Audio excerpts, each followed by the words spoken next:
আসসালামু আলাইকুম। এইচটিএমএল বাংলা টিউটোরিয়ালসে সবাইকে স্বাগতম। এইচটিএমএল বাংলা টিউটোরিয়াল আজ পার্ট 5 বা 5তম পর্ব।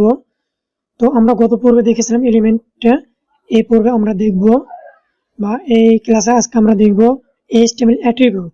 এইচটিএমএল অ্যাট্রিবিউট কি? তো আমি অ্যাট্রিবিউট সম্পর্কে আপনাদেরকে বলি নাই, কিন্তু কিছু ট্যাগ দেখিয়েছিলাম, তো আজ এগুলো আবারও দেখাবো। যেমন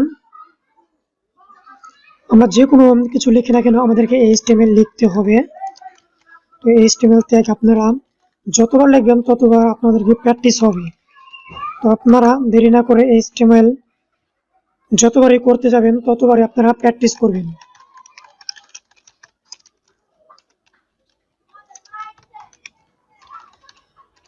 প্র্যাকটিস করা ভালো, কারণ প্র্যাকটিস করলে আপনাদের মনে থাকবে। আর যদি আপনারা প্র্যাকটিস না করে ওখান থেকে করেন তো আপনাদেরকে এগুলো প্র্যাকটিস বা এইচটিএমএল স্ট্রাকচারটা মনে থাকবে না। এই জন্য আপনারা সবসময় প্র্যাকটিস করবেন। আপনারা যদি কোনো ওয়েবসাইট বা কোনো যা কিছু দেখেন না কেন সবকিছু আপনার শুরু এইচটিএমএল স্ট্রাকচার দিয়ে, তা আপনারা সবসময় এইচটিএমএল স্ট্রাকচার আগে তৈরি করে নেবেন, তারপর যে কোনো কাজ করার জন্য পদক্ষেপ নেবেন। তো আমার স্ট্রাকচার গঠন কমপ্লিট বা শেষ, তারপর সেভ করব। তো আমরা যদি একটা ওয়েবসাইটে যাই বা একটা ব্রাউজারে যাই তো আমরা দেখতে পাবো, যেমন আমি আপনাদেরকে নিয়ে যাবো এখন বাংলা নিউজ পেপার। তো বাংলা নিউজ পেপার থেকে আমরা যদি বাংলা অ্যাট্রিবিউট এসে যাই তো দেখেন অ্যাট্রিবিউট গুলো কি আমি এখান থেকে আপনাকে বুঝে দেবো। যেমন এটা একটা H1,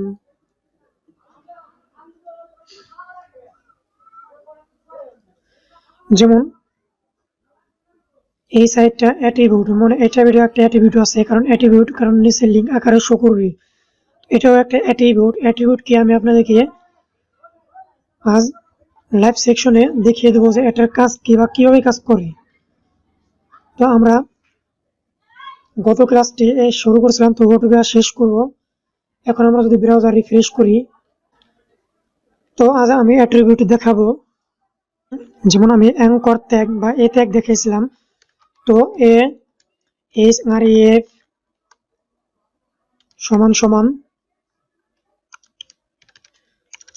ডাবল কোটেশন শেষ। তো এর মাঝে আমি যদি লিখি ক্লিক CLICK ক্লিক মি, তো অ্যাঙ্কর ট্যাগ শেষ করতে হবে। শেষ করলাম, তো আমি এখানে যদি ক্লিক করি আমাকে কোথাও নিয়ে যাবে না, আর এর জন্য আমাদেরকে এখানে অ্যাট্রিবিউট লিখতে হবে। তো অ্যাট্রিবিউট যেমন আমি ফেসবুকের যদি লিংক দিয়ে দিই, আমি এই লিঙ্কটা যদি দিয়ে দিই তাহলে এখন যদি সেভ করে ব্রাউজার রিফ্রেশ করি, দেখেন আমি এখানে ক্লিক করলে আমাকে ফেসবুকে নিয়ে যাবে। তো আমি ক্লিক করলে আমাকে ফেসবুকে নিয়ে যাবে, এটা হচ্ছে একটা অ্যাট্রিবিউট।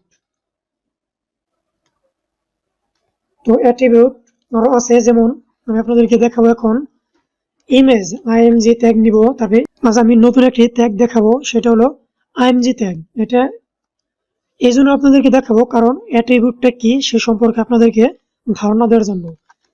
IMG ট্যাগ নিব, এর মাঝে অ্যাট্রিবিউটের আকারে হবে SRC সমান সমান ডাবল কোটেশন, এর মাঝে আমি যদি লিখি IMGS জেপিজি, কারণ আমার পিকচারের নাম হবে জেপিজি, এটা জেপিজি আকারে আছে, এই জন্য এটা আমি জেপিজি দিলাম। তো এখন যদি আমি ব্রাউজার রিফ্রেশ করি, ব্রাউজার রান করে আমার একটি ইমেজ শো করছি, আর এর অ্যাট্রিবিউট হলো এটা। এর অ্যাট্রিবিউট হলো এটা। তো অ্যাট্রিবিউট আরো কিছু এখানে অ্যাড করা যায়, যেমন উইথ WIDTH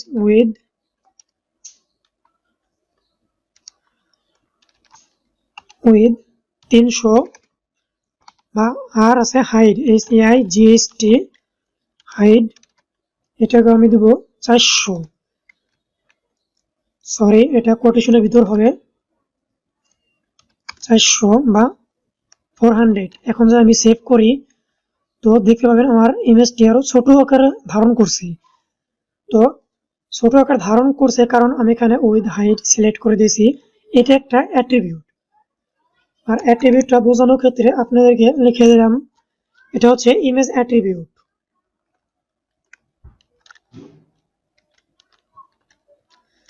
ইমেজ অ্যাট্রিবিউট,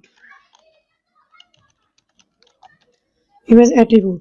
এরপর এর মাঝে আরো কিছু অ্যাড করার জন্য দিতে পারি alt অ্যাট্রিবিউট,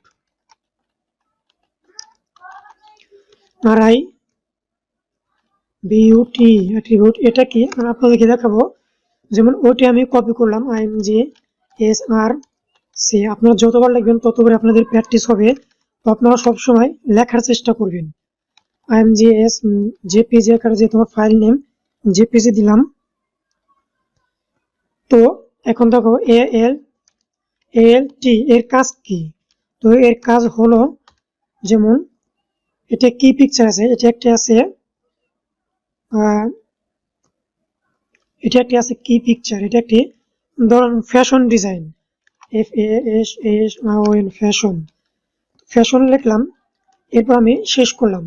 তো আমি যদি এখন ব্রাউজার রিফ্রেশ করি তো আমার ইমেজটি এরকম আকারে শো করবে, কারণ আমার ফ্যাশন এর ওয়াল্টার অ্যাট্রিবিউট, এটা একটা অ্যাট্রিবিউট। অ্যাট্রিবিউটটা কি এই জন্য, যেমন আমার ইমেজটা আমি যদি একটা ভুল করে দিই তাহলে আমার অ্যাট্রিবিউট আকারে ফ্যাশনটি শো করবে।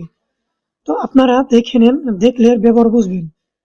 যেমন আমার পিকচারটি এখানে শো করে নাই, কিন্তু এর অ্যাট্রিবিউট কি? এর অ্যাট্রিবিউট হচ্ছে ফ্যাশন। তো আমি এই লেখাটা মুছে দিলে আপনি আরো একটু বুঝতে পারবেন। তো শুধু একটা আইকন শো করবে, এমনকি ফ্যাশন আমি ওয়াল্টার ট্যাগের ভিতর দিয়েছি, এই জন্য ফ্যাশন শো করছে।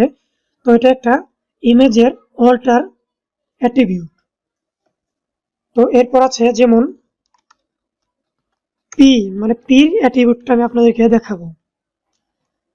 এর অ্যাট্রিবিউট হলো স্টাইল অ্যাট্রিবিউট।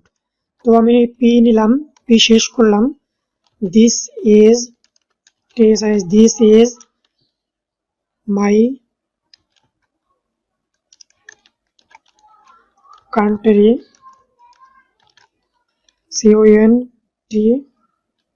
CONTRY country.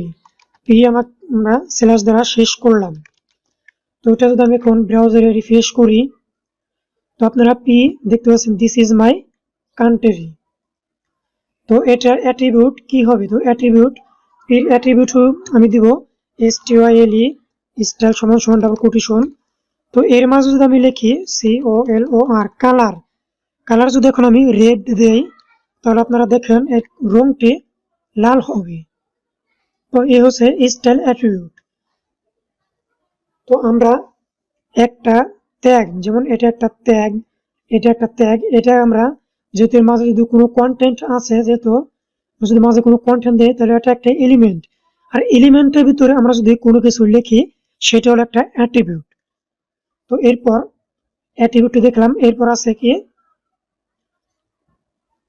এরপর পি আমি আর একটা আপনাদেরকে দেখাবো, সেটা হচ্ছে টাইটেল অ্যাট্রিবিউট। তো আমি টাইটেল অ্যাট্রিবিউট দেখানোর জন্য লিখবো TITLE টাইটেল অ্যাট্রিবিউট। তো এর মাঝে আমি যাই লিখে নেব, যেমন I am a top lip, TOPLIP top lip. তো এটা হচ্ছে টাইটেল অ্যাট্রিবিউট।